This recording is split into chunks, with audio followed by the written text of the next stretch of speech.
If zoom is your #1 priority, the Vivo X300 Ultra absolutely wins this one.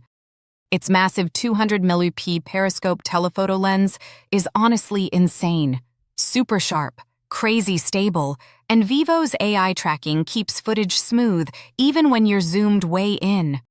Perfect for concerts or long-distance shots. Now the Sony Xperia VIII takes a very different approach. Its upgraded 48MP telephoto is cleaner and more natural-looking, with Sony's pro-level manual controls and that physical shutter button making it feel like a real camera. Colors look incredibly accurate too. But Vivo just gives you more raw power overall. A brighter 2K 144Hz display, a huge 6600 mAh battery, and crazy fast 100W charging. Sony fights back with creator-friendly extras people still love: headphone jack, microSD expansion, front-facing speakers, and a notch-free display.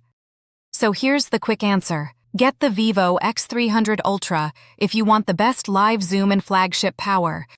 Get the Sony Xperia VIII if you're a creator who wants control, cleaner color science, and classic pro features. Honestly, both are great. It just depends on how you shoot.